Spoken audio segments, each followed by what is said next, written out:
Frequency in which video games are uncoincidentally used as a scapegoat in consistently difficult times has decreased over the years, however remains a problem in contemporary society. This is caused by popularization of common misconceptions and unfair stigmas that are associated with video games by particular persons. These are mainly concerned with the violence that is often present in this form of media, along with the creation of antisocial behavior and risk of losing touch with reality. By effectively investigating these myths, as well as extensive research regarding the topic, an adequate assessment will be made as to whether or not video games are harmful to society. By definition, video games are an electronic game that involves interaction with the user interface to generate visual feedback on a video device. According to a Digital Australia study as of 2017, 67% of the entire Australian population played video games, whilst the average age of those people were 34. This places emphasis on that fact that a large portion of society consumes this entertainment daily, and is not restricted to only a minority made up of teenagers. However, a consistent link between specifically violent video games and teenagers is ever present when discussing major crime occurrences both in the past and more recently. An article in the Amplifier magazine refers to the impact of violent video games on minor acts of aggression, including the administration of unwanted hot sauce to make food too spicy, and making someone put his or her hand in freezing ice water. Such research has produced inconclusive evidence and proves to be arbitrary when attempting to properly assess a correlation between aggressive tendencies and exposure to violent video games. The most common forms of violence in this media platform consist of gun and physical.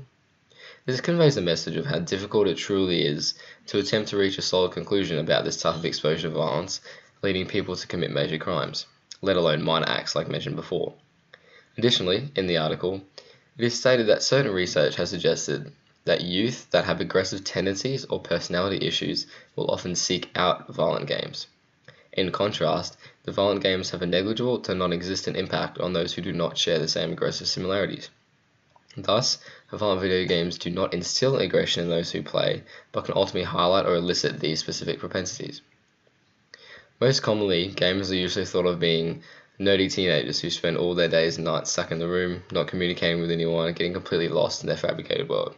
However, the 2017 Digital Australia statistics suggest a very opposite reality. Gaming individually is a largely unpopular practice in households around the country, with only 8% of the gaming population being self-evaluated as a solo player. This proves there to be an overwhelming percentage that participates with others, including friends, relatives, siblings, parents, children, their partner, and even strangers at times. So this suggests that not only do gamers maintain their social stature, but in more cases than not, increase it. By gaming with others who are personally close to an individual, they are creating more bonding time and getting to know each other better, among other things, whilst also having fun. Additionally, the online component of video games allows people to connect with those both near and far away, allowing them to keep their relationships healthy and, in some cases, create new ones. Personally, it is very important and comforting to know that memories can be made easily through online gaming with friends, whilst keeping in touch despite not seeing each other for an extended period. These types of facts provide a substantial means to demonstrate the way in which this, along with the other stereotypes associated with the gamers, are truly unfair. Players losing touch with reality is yet another concern in society that is often blown out of proportion. With the increasing power of technology, video games are indeed becoming more realistic, allowing for a better experience while playing. This has successfully created unpremeditated firepower for those who are against video games. Immersion, by definition, is a deep mental involvement in something.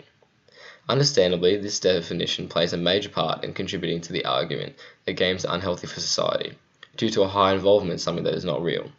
However, this is not the case. In gaming terms, immersion refers to the realism and the pure quality of a game. In an article titled "Why Violence in Video Games Isn't Really a Problem," the point is made that the constant visual presence of the menu on the screens is a regular and clear reminder that the game definitely isn't reality. Additionally, scholars Katie Selin-Tekinbash and Eric Zimmerman, in their book Rules of Play, argue that the many layered state of mind that occurs during play is something to be celebrated, not repressed. Furthermore, the average time spent per day consuming this form of media is 89 minutes, according to the 2017 Digital Australia study once again. With the average person being awake 14 to 16 hours per day, it is hard to argue that 1 hour worth of video games will have a significant mental effect on an individual, especially when they have been at school or work, socializing or playing sport for the other 13 to 15 hours. Video games are constantly and intentionally labeled as responsible for specific negative things that occur in contemporary society. This is because of the way in which they are portrayed and the stereotypes commonly associated with them. These myths that were discussed and demonstrated include the violence of video games, along with the potential development of antisocial behavior and risk of losing touch with reality. Research, statistics, and an in-depth evaluation of these myths effectively demonstrates the positivity of video games, whilst highlighting flaws and arguments that work against them.